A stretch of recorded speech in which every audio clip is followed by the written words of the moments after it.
24페이지 할차입니다. 64개송보죠. 불상과 불법을 무너뜨리고 부수는 사람들이라 할지라도 내가 분노를 일으키는 것은 이치에 맞지 않는다. 붓다 등 해를 입는 일이 없기 때문이다. 우리가 이제 불상을 누가 파괴하는 불탑을 파괴하거나 또 부처님 법을 또 비난하고 이런 사람이 있다 하더라도 분노를 일으키는 건 이치에 안 맞다. 그 이유가 뭐냐 아닙니까? 부처님은 해를 입는 일이 없기 때문이다. 이거는 우리가 생각해 보면은 누가 위해를 가하면은 위해를 받은 사람 입장에서 해를 입는다 이렇게 생각하는지 모르지만 더 깊게 자세히 생각해 보면은 해를 입는 건 없어요. 왜냐하면 실체가 없는 거예요. 다만 그런 해를 입히는 사람들이 무지해서 그럴 뿐이에요. 이야기하자면. 왜냐하면은 내가 그 뺏긴 게 있다든지 내가 소유하는 거 뭐가 있다든지 뭐 이런 게 있어야 되는데 깊이 이렇게 잘 보면은 소유한다는 물건도 영원히 소유할 수 있는 게 아무것도 없어요. 그리고 이제 이 해를 입히는 이런 일들도 지속성이 없어요. 보면은 실체가 없다는 얘기죠. 그래서 이런 얘기를 하는 겁니다. 그런데도 불구하고 우리는 그런 사실을 모르기 때문에 해를 입는다 이렇게 생각을 하는 겁니다. 말하자면은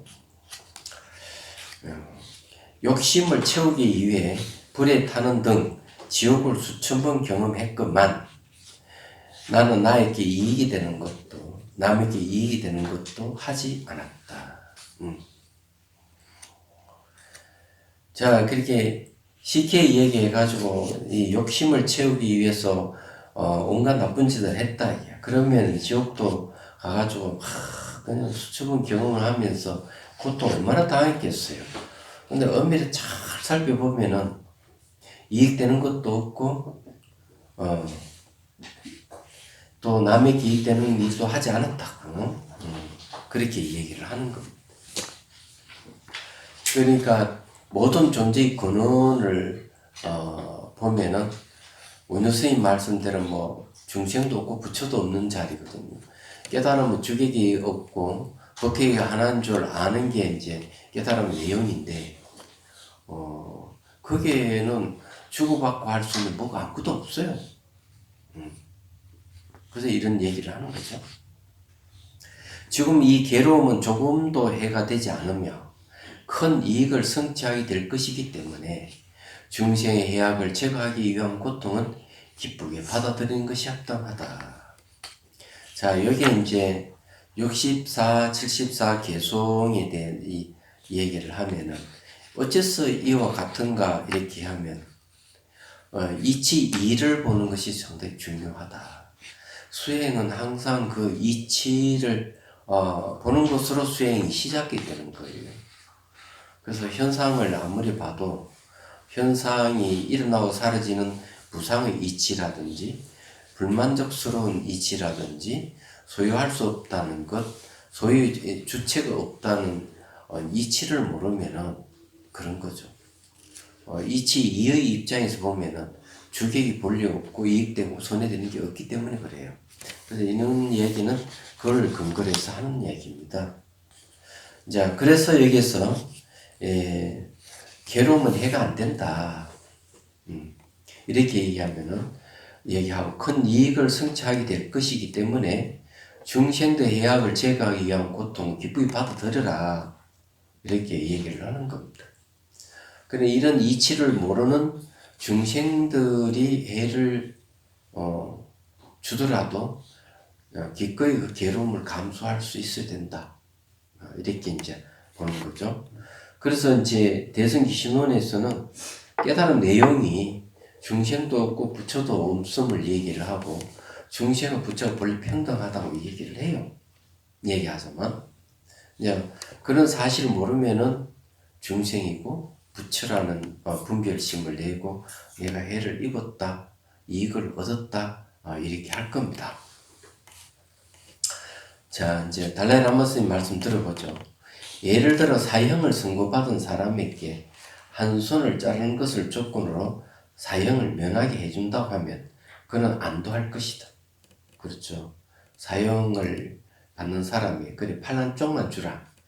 그럼 사형을 면해주겠다. 이런 다음에 안도할 것이다. 마찬가지로 우리가 아주 작은 상해를 입음으로써 크나큰 고통을 정화할 수 있는 기회가 주어진다면 반드시 그 기회를 받아들여야 한다. 작은 상해를 입지만은 큰 고통을 정화할 수 있다면은 얼마든지 작은 상해 정도는 용납한다. 예, 이런 얘기죠. 모욕을 참을 수 없어서 화를 낸다면은 우리는 그저 미래에 만나게 될 더 나쁜 고통을 만들어내고 있을 뿐이다.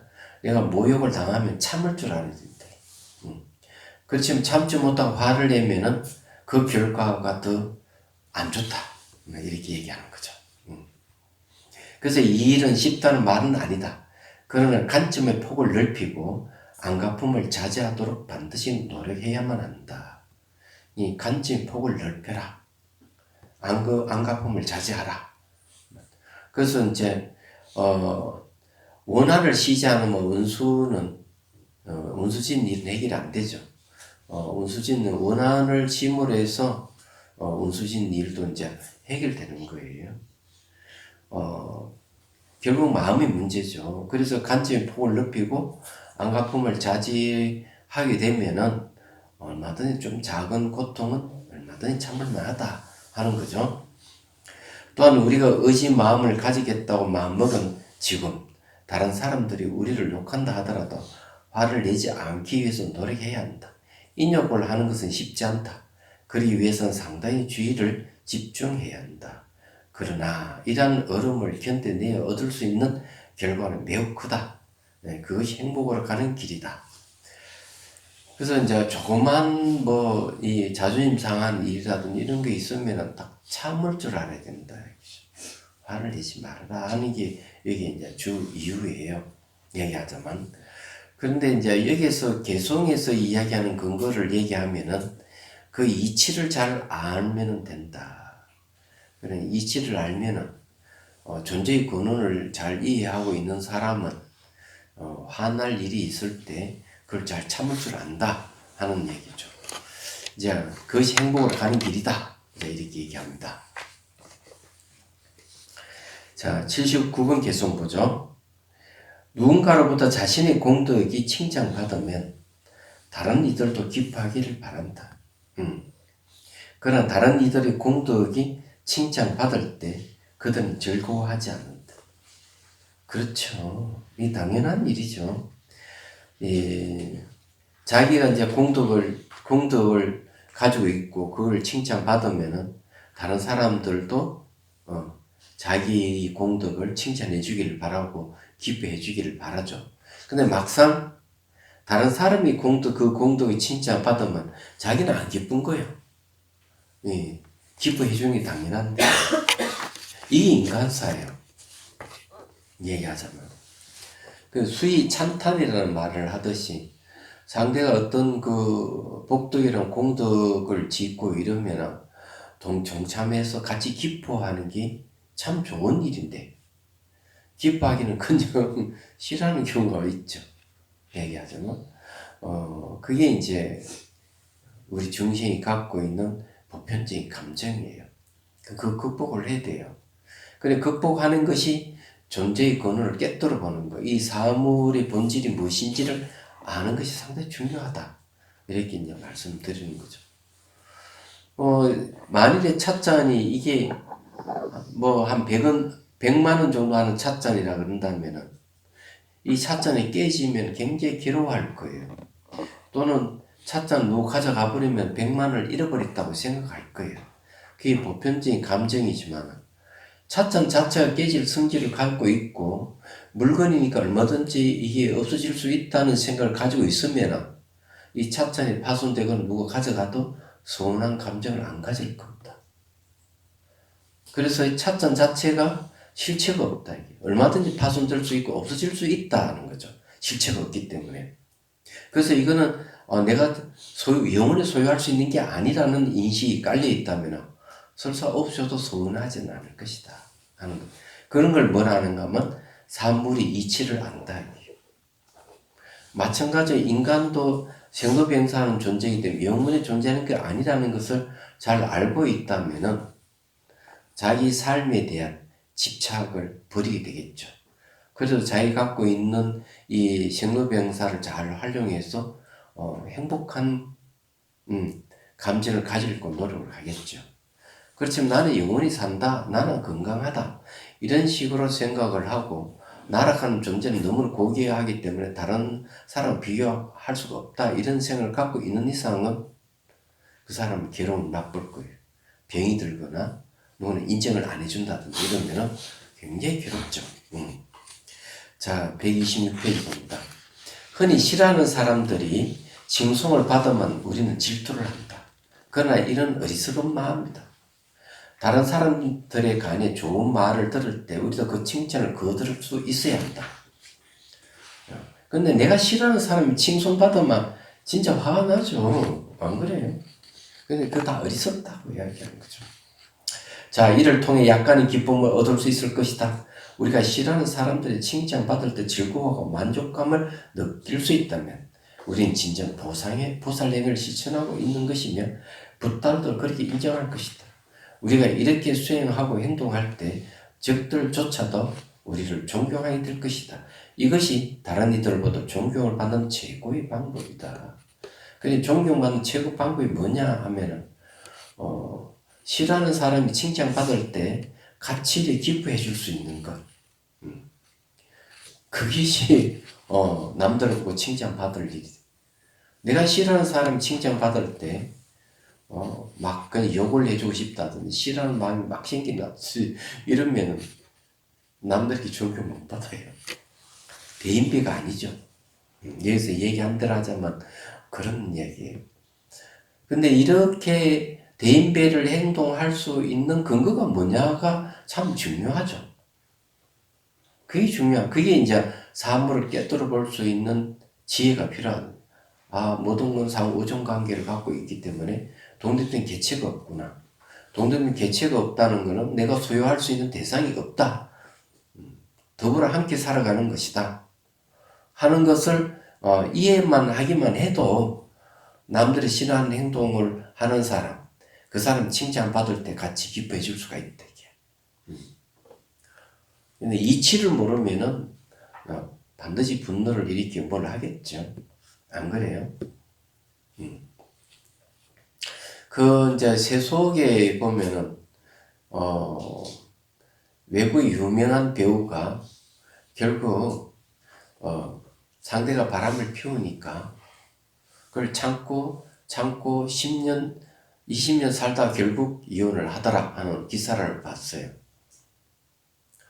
아니 그러면은 배우자가 바람을 피우고 용서를 하고 10년, 20년 살면은 그 앙금이 없어져야 될 건데 결국 그 바람 피운 것에 대해서 불쾌감, 신뢰의 무던심에 대한 그런 게 마음이 앙금이 남아가지고 결국 이혼하게 됐다 하는 거죠. 내용 보면 그런 얘기예요.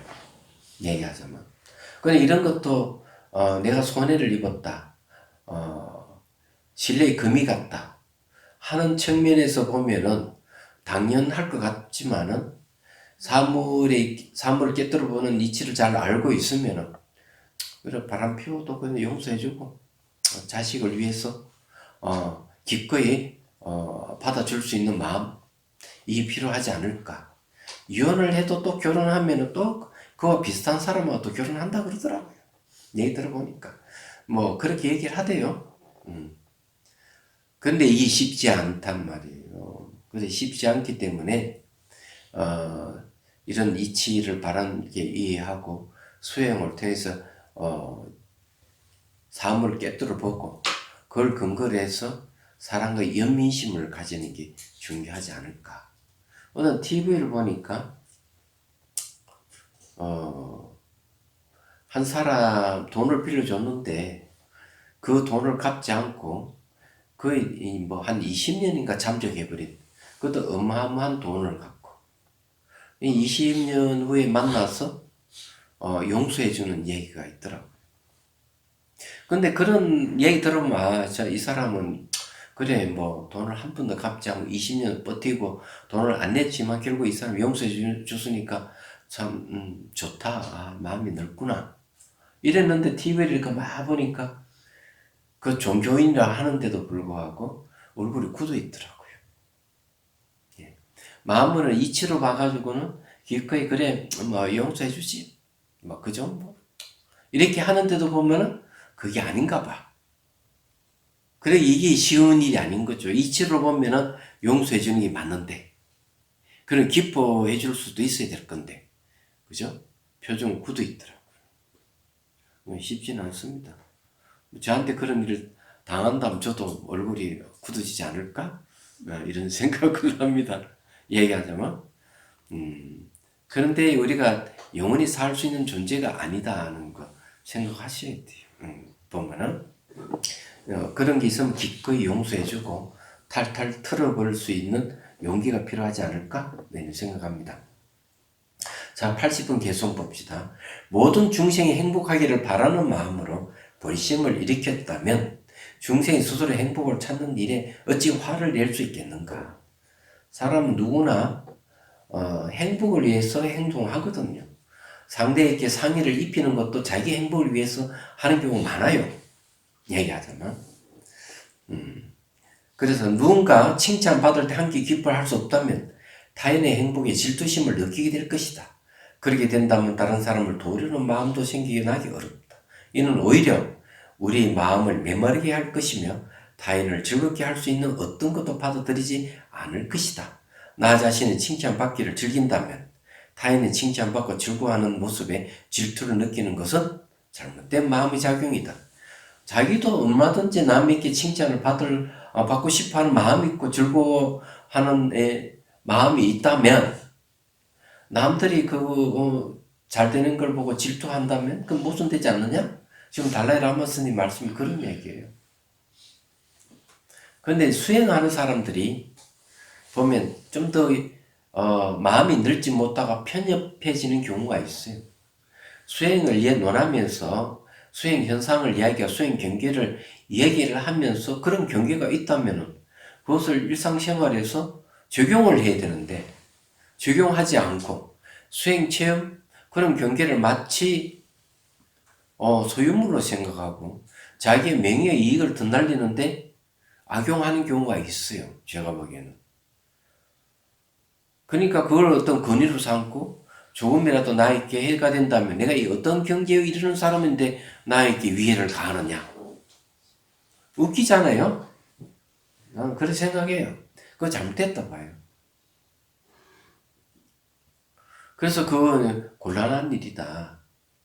뭐 옛날 들은 얘기인데 누가 뭐 돌을 깨쳤다고 하면서 아니 돌을 깨쳤으면은 그런 돌을 널리 펴가지고 많은 사람들에게 행복해 줘야 되는데 그것을 근거로 해서 내가 서울에 가서 국회의원을 해야 되겠다. 뭐 장관을 해야 되겠다. 이러는 사람이 있다고 하는 얘기를 들었어요.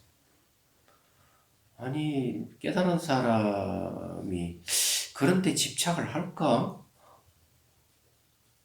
그래서 그 사람은 자기가 깨달음을 이용해서 오히려 세속의 명예와 이익을 추구하는 것이 아니겠나 하는 생각을 하게 돼.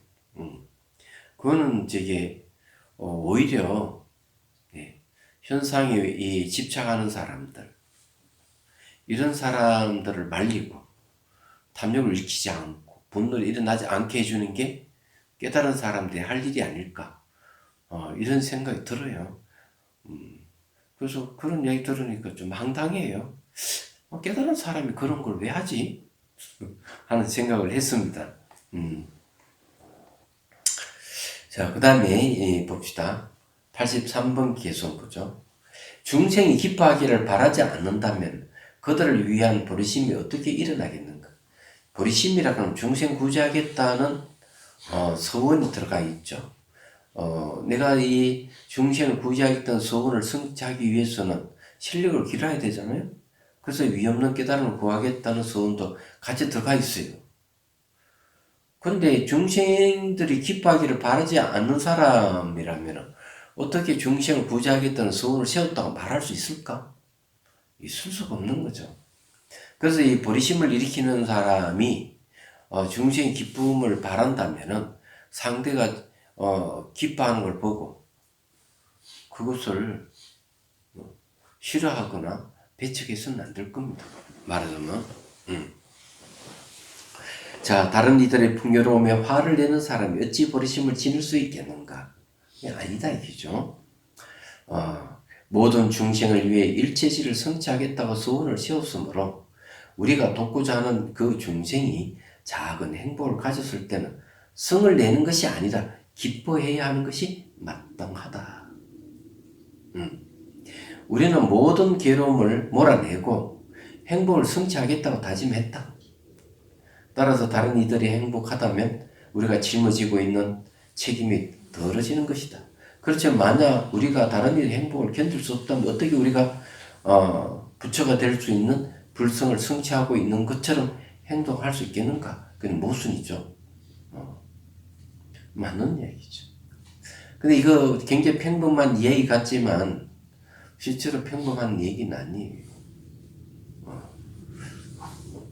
쉽진 않은 거죠.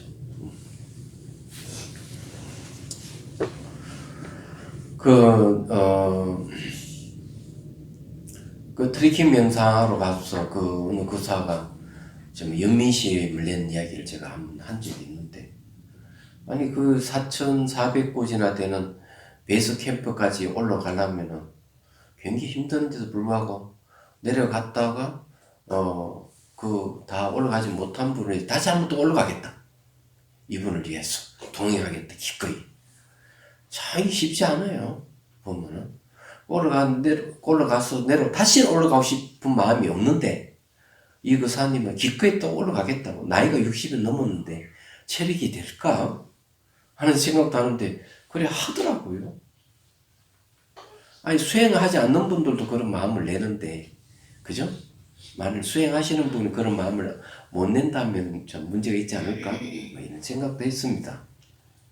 그래서 이거는, 할 수 없는 것 같지만 그렇지 않아요. 얼마든지 할 수가 있다. 이렇게 이제 말씀드릴 수가 있는 거죠. 제가 이게 초기 불교 스님들이 와서 공부하겠다고 와서 다 여러 스님들이 추천을 하고 권유를 해서 네, 이 스님들이 공부할 수 있게끔 했어요. 자리를 마련해주고. 누가 그런 얘기를 다른 스님들은 그거 어림도 없다는 거죠. 오히려 싫다고 쫓아내릴 판인데 그렇게 얘기를 하더라고. 이제 그런 이야기를 들으니까 이해가 안 돼요. 왜 그럴까? 천년만년 살 것도 아닌데, 그렇잖아요? 이 자비선사를 이제, 누가 또 어느 스님도 그런 얘기, 아이고, 자비선사는 보니까 지원스님 죽고 나면은 다 이게 없어질 건데, 그 말로 또 불사하는지 모르겠어. 이렇게 얘기하는 사람도 있다 하더라고요. 그래서 그런 얘기를 나한테 하길래, 내가 얘기했습니다. 내 대에서 잘 되면 그것도 족하다. 이것도 환경과 같은 건데, 영원히 사는 것도 아니고, 내 죽고 난 뒤의 일은 그 후대 사람들이 알아서 할 일이다. 그런 얘기를 했어요. 말하자면은. 그렇게 이제 불사의 분들 몸 필요하겠느냐? 이렇게 하지만, 해놓으면은 또 스님세가 있잖아요. 공부하는 스님도 오듯이. 그러면 이런 건물들이, 얼마나 고마운 일들이에요. 안 그래요? 초기 불교 스님들 가장 선호하는 강의실이 여기랍니다. 다선실이. 다선실이 강의하기 가장 좋은 환경이랍니다. 그렇게 얘기해요. 여기는 수행해도 앉아서 정진도 잘 되고, 여기는 명당인 것 같아. 내가 보니까. 집을 지어놓고 보니까. 이 집 지은 것도 좀 황당하게 지었습니다. 황당하다고 하는 말이 뭔가 하면, 어느 교사가 그 용연사에 다니는 그사님인지 모르지만 자기가 이 불사금 8천만 원을 낼 테니까 집을 지으시라고. 그리고는 자기가 저게 추천하는 건축업을 하는 분 소개를 시켜주더라고요. 그래서 그 말만 믿고 계약을 하고 공사를 시작했는데 놀랍게도 그분 한 푼도 안 냈어요. 얘기하자면. 그럼 오히려 어떤 일이 그래가지고 계약금을 내지 못해가 쩔쩔쩔 매고 있을 때 서울의 진유신보살님이 사정을 알고 계약금을 대신 3,200만인가 지불을 했어요. 그래가 공사를 하는데 그 우리가 공사를 하면은 공사비를 주잖아요. 근데 이 건축업자는 인부들에게 공사 임금을 지급을 안 했어요. 놀라운 일이죠. 그래가지고 인부들이 고발을 해버렸어요. 이 건축업자를. 그래가지고 그만 이 공사가 딱 정지가 되고요. 몇 개월 동안 공사를 못 하다가 몇 개월 지나고 난 뒤에 불사금이 모였어. 우리가 자체 내서 공사를 하게 됐어. 이걸 완공시킨 거죠. 네, 그때 황 소장이 와가지고 도움을 줬습니다. 이 집을 짓고 마무리를 지었죠. 지었는데 우습잖아요. 그런데 그렇게 우여곡절을 겪었는데 이 집을 짓고 나니까 많은 사람들이 여기 와서 공부를 할 수 있다. 얼마나 좋은 일이에요. 얘기하자면. 그리고 이게 가장 최고의 강의실, 제일 좋다고 이렇게 하니까 얼마나 기쁜 일이에요. 그렇다니까요. 그래서 이제 그런데 많은 사람들이 서서 기뻐한다면 이보다 더 좋은 일이 없을 건데 불구하고 이것을 자기 것이라고 생각하고 남들을 쓰지 못하게 한다면 무슨 건물이 필요하겠어요? 아무 소용이 없는 거죠. 안 그래요? 그래서 이제 마찬가지다. 여기서도 얘기하는 게 그런 얘기를 하는 거죠. 모든 중생을 위해 일체지를 성취하겠다고 소원을 세웠으므로 우리가 돕고자 하는 그 중생이 작은 행복을 가졌을 때는 성을 내는 것이 아니라 기뻐해야 하는 것이 마땅하다. 당연히 이렇게 해야 되는 거죠. 우리는 모든 괴로움을 몰아내고 행복을 성취하겠다고 다짐했다. 어느 스님이 또 그런 얘기를 하는 거예요. 그 용연사가 그 내 사제가 주지를 하다가 뭐 사건이 딱 터져가지고는 저게 총무원이 호법부에서 조사를 했어요. 그러면 조사를 할 때 전 주지까지 조사를 다 하거든요. 그럼 이제 그 호법부 안에 이제 뭐 나한테 배운 제자가 있었던 거예요. 그 조사를 왜 비리를 조사하는 거예요. 비리를 조사를. 그런데 이제 어떤 이야기를 들었느냐? 아니 조사를 해가지고 다 보니까 그 용연사 그 전 주지가 남겨놓은 빚을 다 갚고 통장 안에 그 오히려 그 불사금 해야 되나? 뭐라 해야 되나? 그걸 이제 빵빵하게 채워놓고 나왔거든. 그것이 이제 딱 드러날 봐라 우리 스승님은 그럴 뿐이 아니지 않느냐 보라고. 다른 스님 같으면 오히려 빚을 지우고 갈 건데 빚 다 갚고 그다 통장에 그래야지 불사금 이렇게 많이 남겨놓고 나가셨는데 무슨 비리가 있느냐고. 그래 그 내 사제도 아무 문제가 없었고. 그래 이제 그런 거거든요. 그런데 이제 나중에 들은 얘기는 바보같이 저 주제하면 그렇게 좀 많이 챙기고 나오지. 그거 오히려 그래 남겨놓고 나오는 바보다 이렇게 얘기하는 사람이 있더라고요. 야, 저기 뭐가 좀 잘못했다는 생각. 그런 사람들이 공부를 안 하는 사람들이죠. 그런 얘기를. 스님이 그런다면 더더욱 그 문제가 있는 얘기죠. 말하자면 그런 거죠. 그 여기에 많은 사람들을 위해 가지고 행복하게 하기 위해서 그럼 하는 건데 그런 식으로 살면 안 되겠죠. 저는 주지를 처음 그게 살아봤지만은 그런 얘기 들으면 좀 씁쓸해요. 솔직하게 얘기하면은. 여기도 그런 얘기죠. 우리는 모든 괴로움을 몰아내고 행복을 성취하겠다고 다짐했다. 따라서 다른 이들이 행복하다면 우리가 짊어지고 있는 책임이 덜어지는 것이다. 그렇죠? 다른 사람이 행복하다면 우리들 짊어지고 있는 책임이 덜어지는 거 맞는 얘기죠. 오늘 그 인터넷 신문에 보니까 아이를 데리고 거의 30대 가장이죠. 그 물건 훔치다가 물건이라 해봐야 뭐 사과인지 뭔지 몇 개를 훔친 것 같은데 딱 걸렸어요. 걸렸는데 이분이 어쩌다가 직장을 잃어버렸어요. 잃어버리고 3대 가장이 그 몸이 병이 있고 당뇨가 있고 뭐 이러니까 아이도 뭐 14살밖에 안 되고 이러는데 신고를 받고 갔더니 보니까 참 며칠 굶었대 가족들이. 그게 참 얼마나 짠한 일이에요, 그죠? 그러니까 이제 이 경찰관이 오히려 그 밥을 사주고 그리고 좀 맡아 있는 사람도 그 처벌을 원하지 않고 오히려 도움을 줬어요. 그걸 지켜보던 분이 선뜻 뒤따라와 가지고 20만 원을 그 사람이 줬어요. 줬는데 그러면 그 사람이 며칠 먹지 못하고 굶었다 어쨌든 나한테 해가지고 도둑이 한 사람이 그러면 고맙다고 받을 것 같은데 오히려 그 돈을 받자마자 뒷조사가 그 사람께 돌려주려고 했던 거예요. 얘기하자면. 생각해보면 참 마땅하게 그런 사람이 그렇게 하는 일이 아닐까? 선한 사람이라 생각해요. 근데 그런 소식이 알려지는 게 많은 사람들이 그 사람에게 도움을 준 것 같습니다. 얘기하자면. 그래서 그런 것을 보면 우리가 기뻐해야 되고 또 우리 책임감이 들어지는 일이 아닐까. 이어서 얘기하는 그런 거죠. 자, 그렇지만 만일 우리가 다른 이들의 행복을 견딜 수 없다면 어떻게 우리가 불성을 성취하고 있는 것처럼 행동할 수 있겠는가? 그렇죠? 다른 이들에게 좋지 않는 일이 벌어지고 있을 때 그 불행을 즐기는 것은 무엇을 위함인가?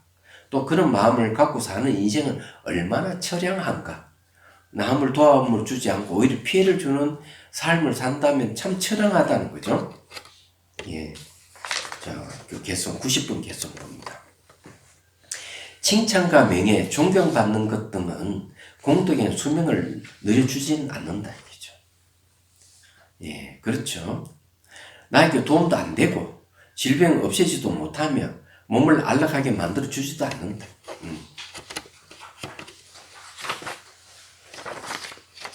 자, 이건 상당히 그렇죠. 그런데도 불구하고 사람 칭찬을 받고 싶고 명예나 존경받고 싶은 것도 상당히 많죠. 수명을 연장시켜 주지도 않는데.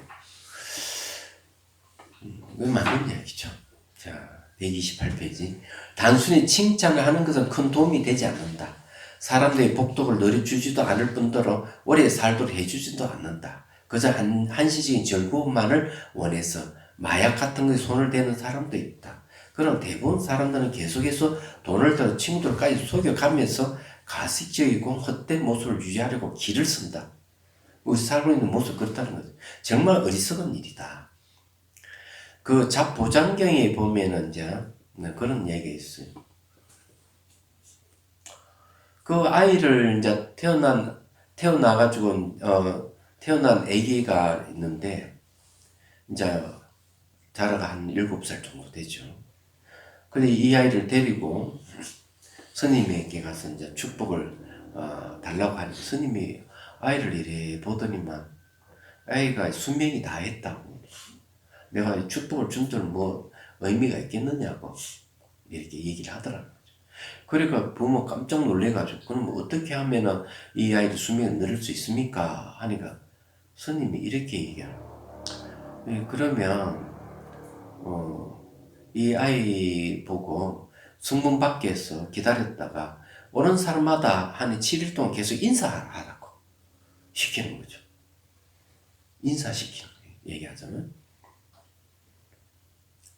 근데 아이가 이제 7살 먹은 애가 날마다 가가지고 성문 도는 사람도 아이고 안녕하십니까 하고 이제 인사를 하는 거지. 근데 마지막 날에 이제 한 사람이 이제 성문 안으로 들어가려고 하니까 아이 기다렸다가 칭찬을, 인사를 한 거죠. 인사를 하니까 이 사람이 머리를 싸주면서 웃으면 그래 오래 살으라고 이렇게 얘기를 하는 거죠. 그래 아이가 수명이 연장이 된 건데 그 사람은 이 아이를 잡으러 온 저승사자였던 거예요. 얘기하자면. 그러니까 전생에 악업을 많이 짓고 이랬어. 아이가 수명이 다 했는데 날마다 사람들에게 인사를 하는 이 공덕을 지어가지고 칭찬을 받는 게 아니고 칭찬해 준 거죠. 예, 찬탄해주고 그런 게 사례가 있고 또 그 잡보전경에 보면 또 이런 이야기도 있어요. 관상을 잘 보는 분이야 이분이. 그 스님을 또 보더니만 아이고 스님은 7일 이상 살기 좀 어려울 것 같습니다. 이러니까 스님이 나도 안 해. 그 7일 후에 또 와보니 그 스님 살아 계시는 거예요. 그 관상 잘 보는 이 의사가 관상적으로 보면 스님이 반대 추구할 얼굴인데 살아 계시네요. 어째서 살아 계십니까? 이러니까 스님이 씩 웃으면 내 공덕을 좀 지었지. 이렇게 공덕을 지었대. 이 공덕이 뭐냐 했더니만 그 성방에 늘 이렇게 구멍이 뚫려가지고 먼지가 들어가고 이러니까 진흙을 가져 구멍을 탁 막아. 그래서 많은 스님들이 위해서 그렇게 했네. 그 하나의 수명이 연장된 거예요. 얘기하자면 이거는 복을 공덕을 지은 거죠. 이런 걸 오래 살도록 해주는 겁니다. 그 다음에 그 잡부장경이 초기경전이 나오는 얘기인데 주의스님이 이래 보니까 삼미를 보면 이 삼미도 나이가 그리 많지 않은 삼미인데 오래 살 것 같지 않아. 한 일주일 이상 살지 못할 것 같아서 집에 보내.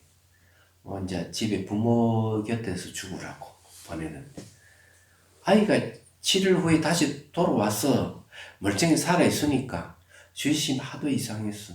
애를 살살 물어봐.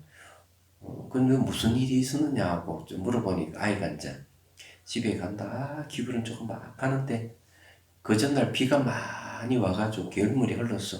물이 막 떠내려가는데 보니까 나무 토막이 하나 떠내려오는데 보니 개미들이 새까맣게 앉아있는 거예요. 그래가지고 막대기를 가져 딱 이렇게 걸쳐두었더니만 그 개미가 막대기를 타고 계속 이렇게 땅으로 이제 내려오는 거예요. 그 아이가 재밌어갖고 나도 그거 보고 이제 있다가 개미 한 마리까지 다 하더니 나오니까 집 떠난 거죠. 이 아이는 수많은 생명을 살렸어요. 한순간에 그 수명이 연장이 된 거죠. 얘기하자면 그 스님이 하는 행동이나 그 아이가 하는 행동은 도움을 준 거죠. 얘기하자면 이런 거는 칭찬이 아니잖아요. 이건 도움이 되는 거예요. 이게 자 그저 한시적인 즐거움만을 원해서 마약 같은 손에 대는 사람도 있다. 그런 대부분 사람들은 계속 돈을 들여 친구들까지 소위 가면서 가식적인 헛된 모습을 유지하는 길을 쓴다. 정말 어리석은 있다. 그들의 현재 상태와 명성은 지금의 삶뿐만 아니라 미래의 삶에 도움이 되지 않는다. 타인에게 악담을 듣고 기분 나빴던 졌던 명성이 높은 행복해지는 것에는 그다지 도움이 되지 않는다. 세속에서 행복은 딱 세 가지라고 조희경전이 얘기합니다. 첫 번째 기술을 가져야 된다. 그거는 살아가기 위해서는 기술이 필요해요. 두 번째는 도덕적인 것. 엄한 행동을 하지 않고 계율을 잘 지키는 거죠. 도덕성을 지키는 거죠. 세 번째는 뭔가 하면은 남에게 베풀어 주는 겁니다. 이 베풀어 주는 건데 이 세 가지를 하면은 이 생에도 행복하고 다음 생에도 행복하다. 이 얘기예요. 그런데 이 행복은 세속의 행복입니다. 출세간의 행복은 열반을 얻는 걸 세상의 행복으로 보는 거예요. 그게 좀 다른 점입니다. 그래서 이제 명성을 높이는 것, 이런 건 별로 도움이 안 되는 거죠. 복통을 늘어주는 게 아니다. 어린아이는 자신의 머리성이 무너지면 울음을 터뜨린다. 칭찬의 명성이 사라지면 내 마음도 아이처럼 울음을 터뜨리고 만다. 그렇죠? 칭찬 명성이 사라지면 그런 거죠. 그래서 사람들은 칭찬 명성을 얻기려고 굉장히 노력을 해요. 한 번 어떤 사람이 나보고 그럼 스님이 그렇게 하면은 스님에 대해서 막 SNS 올려가지고 막 스님 곤란하게 할 것이다 하는 일이 있었어요. 한 번. 그때 조금 저리 안 좋은 일이 있고 이러니까 나를 긁어 넘어지면서 그런 일이 있었는데 제가 얘기해서 그렇게 해도 상관없다네 그랬어요. 많이 하시라고. 근데 결국사는 안 하더라고요. 그래 말았어요. 저는 그런 데 관심이 없습니다. 뭐 나에 대해서 악담을 하고 뭘 하고 글을 쓰든 뭘 해도 상관이 없어요. 내가 떳떳한데 그런데 저는 별로 동요되지는 않습니다. 얘기하자면은. 그런데 사회에서는 그 댓글 하나가 사람 목숨을 앗아간 사건이 2건이나 있었습니다. 잘 알다시피 연예인이죠. 설리락 하는 배우도 있었고 구하라락 하는 배우도 가수인가 그래요. 결국 그 내용들이 전부 다 댓글하고 간 거예요. 악담을 막 하고. 근데 이게 아마 멘탈이 약해서 그렇지 않았을까. 멘탈이 강했으면 그런데 흔들지 않을 건데. 그래서 사람들은 외외로 그런데 악담을 하고 악한 댓글을 달고 이러면 굉장히 마음이 아프겠죠. 얘기하자면. 저는 그런 걸 안 하니까 별로 관심이 없어요. 예. 나를 악담을 하고 막 욕을 하는 카톡을 보내는 한 사람이 있긴 있어요. 얘기하자면. 제가 전혀 응대를 안 하죠. 말하자면. 그래서 이제 그런 전화도 그냥 딱 지워버렸어요. 그 사람. 이제 그런 게 있는데 오래도록 제가 댓글을 안 달고 이러니까 응대를 안 해주니까 그런 것 같습니다. 그건 좀 상관 안 합니다. 별 관심이 없어요. 얘기하자면. 자, 근데 94번 계속. 순간적인 칭찬의 소리에는 마음이 없기 때문에 그 소리에 나를 칭찬하겠다는 의지가 있을 리가 없다. 소리 자체는 그런 거 없다 이거죠. 그럼에도 칭찬이 기뻐하는 나를 다른 이들을 좋아한다면 명성을 기쁨의 원인으로 여긴다. 자, 95번 계속. 그 칭찬에 남에 대한 것이든 나에 대한 것이든 다른 이들의 기쁨은 내게 하나도 도움이 되지 않는다. 이 기쁨과 행복은 그들만의 것이지 나는 그들의 기쁨과 행복을 조금도 가질 수 없다. 예, 그렇죠. 예. 그러니까 다른 이들이 좋아한다면 그렇죠. 예. 그래서 명성 기쁨을 원인으로 여기겠지만 예. 자세히 관찰해 보면은 별로 그런 게 없는 거죠. 그런데 이제 세속 사람들은 칭찬을 좋아하죠. 싫어하지는 않습니다. 예, 칭찬은 고래도 춤추게 한다고 그렇게 하죠. 그렇지만 잘 살펴보면은 사실은 예, 별로 의미가 없는데도 그죠? 근데 그게 왜 그럴까 생각해 봐야 돼요. 이 무의식을 점령한 것은 무의식을 딱 점령해 버린 것은 놀랍게도 언어예요. 그래서 무의식 속에 있는 정보들은 명언종자를 그래요. 명칭 언소를 이루어진 종자예요. 그거는 영상과 이미지를 일으키죠. 그건 대단한 힘을 가지고 있습니다, 그게. 그건 역설적으로 다르게 얘기하면 인간을 점령한 것은 어느 문자라는 겁니다. 알고 보면. 그래서 말 한마디에 굉장한 영향을 미치는 거죠. 그냥 이 깊이 있는 이치를 깨뚫어 보면은 어느 문자와 실제 그 대상과 별개의 것이에요. 여기서 얘기하는 말이 그런 뜻이 있습니다. 찻잔에는 언어와 찻잔 그 자체는 별개의 것이에요. 찻잔 던지면 깨지지만 찻잔은 언어는 던져도 안 깨져요. 그런데 우리는 이 세속에는 그렇지 않다는 거죠. 그래서 하은경에서 뭘 얘기하고 있는가 하면 이 세계는 말과 생각으로 건립된 세계라고 분명하게 얘기를 하고 있는 거죠. 그러니까 이런 이치를 잘 알아야 돼요. 이런 이치를 잘 알면은 남이 나를 칭찬하고 뭘 하더라도 거기에 대해서 동요를 하지 않을 수 있죠. 그렇지만은 다른 사람들은 그 이치를 모르는 사람들은 은혜에 굉장히 민감하게 반응할 것이다.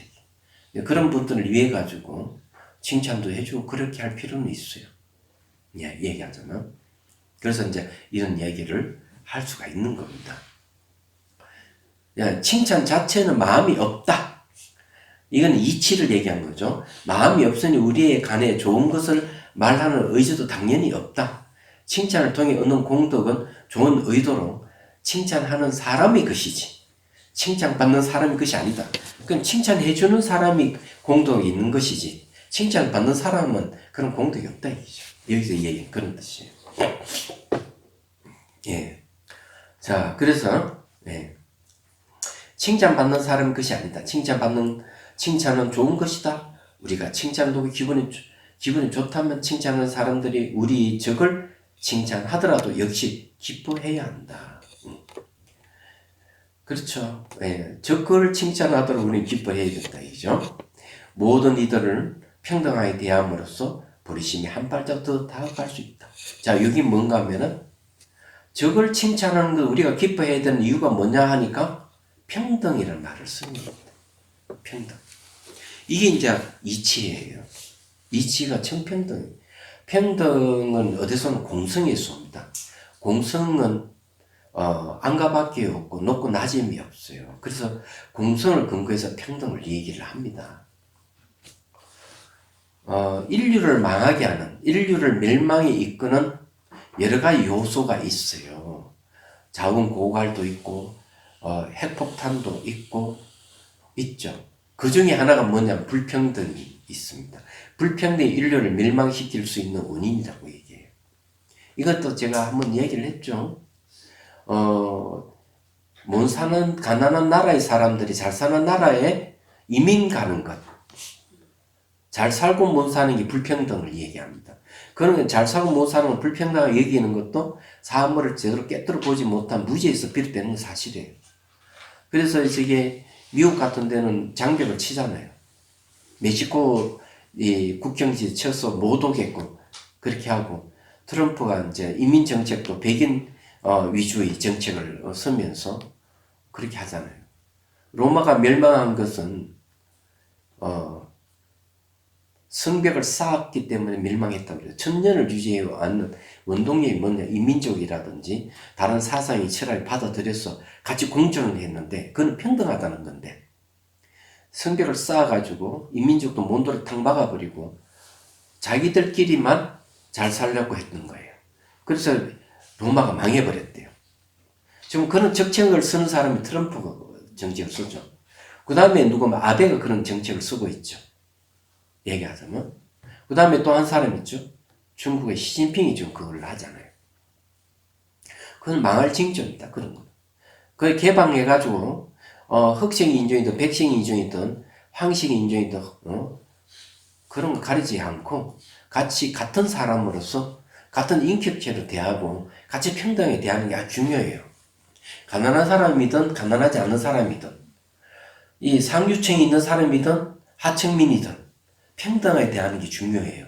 그런데 우리는 상위층이 살면 당신들은 하층민이 지나지 않아. 이렇게 마음을 내는 순간 문제가 생기는 거예요. 말하자면. 그래서 거기서 이제 테러가 생기고 전쟁이 일어나고 그러는 거예요. 말하자면. 그래서 이게 불평등이 이제 문제가 생기는 거죠.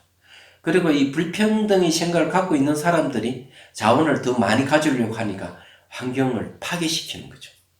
얘기하자면. 그리고 이제, 해킹몬이 싸움을 하잖아요. 그러니 테러가 일어나고 전쟁이 일어나는 거죠. 말하자면. 그래서 이 다 불평등한 문제들이 그런 문제들. 이게 평등이란 말 그만큼 중요한 메시지를 담고 있습니다. 자, 98번 보죠. 칭찬 등이 보리심 수행으로부터 내 마음을 돌리고 윤회를 혐오하여 벗어나려는 마음도 없애버린다. 이 말은 뭐 윤회를 혐오해가지고 벗어나려는 마음을 가지고 있는 게 보통 소승불교라고 얘기합니다. 왜 그러면 그 윤회를 혐오하고 벗어나는 마음도 없애버렸냐? 윤회 속에 뛰들어야만이 중생을 돕기 때문에 그래요. 칭찬 등이 공도를 가진 일을 시기하게 하고 칭찬이 오만함까지 없애버린다. 남을 칭찬하고 이러는 건 좋은 일인데도 불구하고 그건 못하게 막는다는 거죠. 만일 당신이 칭찬받는 내용에 관해서 생각을 하고 있다면 이 칭찬은 정신이 산만해지는 원인이 된다. 칭찬받기를 좋아하는 사람이 있다면은 마음이 산만해진다는 거죠. 가령 이제 막 수행을 시작하는 겸손하고 적은 것이도 만족할 줄 아는 스님에게 사람들이 그는 큰 스승이야 와 같은 기에 속되던 맛을 하면 그 스님이 조금씩 오만해지고 마치 정말 위대한 스승이 된 것처럼 행동하기 시작할 것이다. 그렇기 때문에 그 스님 마음에는 8가지 세상의 법이 더 강해집니다. 8가지 세상의 법이면 팔품이겠죠. 그렇지 않겠는가? 칭찬은 산만함의 원인이고 출린 마음을 무너뜨린다. 이 세상에 벗어나고자 하는 마음을 벗어난다. 그 무너뜨리게 된다. 이런 거죠. 그래서 여기에 이제 이야기는 8가지, 거기 역자 52주에 보면요. 역자 주를 보십시오. 세상 8가지 법은 행복에 대한 바람과 고통에 대한 두려움, 명성에 대한 바람과 명성이 없음에 대한 두려움, 칭찬에 대한 바람과 비난에 대한 두려움, 이득에 대한 바람, 손실에 대한 두려움입니다. 이건 팔품을 얘기합니다. 8가지 바람이에요. 자, 다시 말하자면 가진 것이 적을 때는 다른 이들과 경쟁해야 할 특별한 이유가 없다. 그런 자라면 겸손한 스님 머리를 기르기 시작할 때 그는 자만하게 되고 더욱더 영향력이 있어지면서 중요한 보직을 차지하기 위해 다른 이들의 경쟁을 한다. 다른 이들의 장점을 보면 힘을 느끼며 결국에는 이 시기하는 마음이 우리가 가진 모든 좋은 자질들을 파괴한다. 칭찬받는 것은 좋은 일이나 한편으로 악행의 씨앗이 될 수도 있다. 그래서 여기에 이제 자꾸 칭찬해주고 이러다 보면 자꾸 높여주고 마음을 이렇게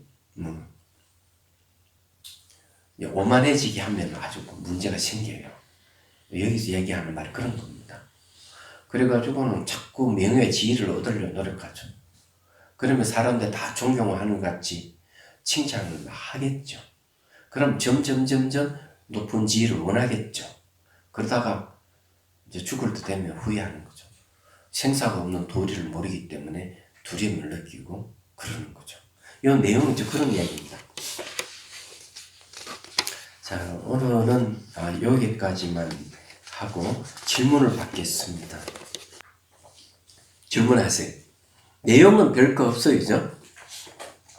그래서 자세히 들어보면은 매우 중요한 이야기입니다. 그런데 물질은 깨지든지 없어지는 일이 있는데 말은 깨지지 않는다고 이야기하셨잖아요. 그렇죠. 이 찻잔이란 이 자체는 던지면 깨지지만 찻잔의 말은 언어는 안 깨져요. 그래서 찻잔은 깨지면은 새로 살고 이러잖아요. 그러니까 찻잔의 말은 이걸 버리지 않는 이상은 천년 만년 쓸 수 있는 겁니다. 그래 우리 생활사에서 볼 때는 말은 깨지지 말이 더 무섭다는 점. 예. 그렇기 때문에 언어가 인식 대상이 되면 안 된다고 얘기죠. 언어는 인식 수단이 돼야 되는데 인식 대상이 안 되면 안 돼요. 언어는 대상을 고정화시키고 분리시키고 스스로 존재하게끔 하는 특성을 가지고 있는 거예요. 그래서 이게 언어를 통해 가지고 사물을 보게 되면 사물들이 고정되어 보이고 분리되어 보이고 스스로 존재하는 같이 보여요. 그렇게 보이면 벌써 언어가 인식 대상이 되어버린 거예요. 언어는 인식 수단이 되어야 되거든요. 그래서 항상 절에서 하는 이야기, 달을 봐야 되지, 달을 가리키는 손가락에 집착하면 안 된다. 자꾸 그렇게 얘기를 하는 겁니다. 그런데 우리는 그게 잘 안 지키지죠. 그래서 누가 무슨 말을 하면 그 고민해가 그런 말을 들은 데서 막 그냥 잠을 못 자고 이런 사람 꽤 많아요. 얘기하자면. 그래서 상처를 입고 자살까지 하잖아요. 그래서 이런 데서 벗어나자 이죠. 그래서 여기에서 이치를 잘 알아야 된다. 평등이라는 이치를 좀 알아야 된다. 평등이 깨달은 내용이잖아요. 주객이 없고 부처와 중생이 평등하고 법계가 하나인 줄 안다. 이 깨달은 내용이거든요. 말하자면. 그래서 이 법신을 이루면 이제 초지 경기에 들어가는 건데, 사람들은 칭찬에 약해요. 좀 누가 저를 칭찬하면 저도 기분 좋거든요. 얘기하자면.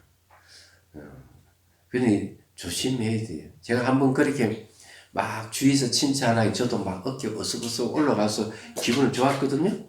그 도반이 그랬대. 야, 지금은 네 어깨가 막 올라간다. 막 이러면서 목에 힘이 들어간다. 웃으면서 그렇게 얘기를 하는 거죠. 그렇게, 그런 게 이제 뭔가 하면은, 이제 반성하게끔 해주는 이야기입니다. 그리고 또 한 가지 드는데 우리가 뭐 싫고 뭐 안 좋은 거 이런 걸 우리가 이 기억 때가 이게 무의식에 있는 거예요. 사람들은 좋아하지만은, 남 칭찬해 주는 걸 좋아하는 게 좋고, 칭찬을 들을 때는 항상 자기 마음을 잘 이렇게, 들뜨지 않게끔, 오만해지지 않도록 항상 잘 캐치를 해야 됩니다. 그렇게 이제 하려면 이제 수행을 하면, 이게 알아차림 수행하면은 감각기관을 단속하기 때문에 충분히 그것을 막을 수가 있는데, 알아차림 수행이 안 되는 사람은 자기 감정이 올라오는 걸 캐치를 못 해요. 얘기하자면. 감정을 딱 캐치하면은 그는 감정이 멈출 수가 있거든. 멈추게 하는 게 이제 알아차림입니다. 그래서 수행을 하라고 명상을 해야 된다고 하는 이유 그게 있는 겁니다. 그런데 오늘 했는 공부가 섭이 되는 게 어렵다. 자, 공유하러 갑시다. 오늘 강의 마치겠습니다.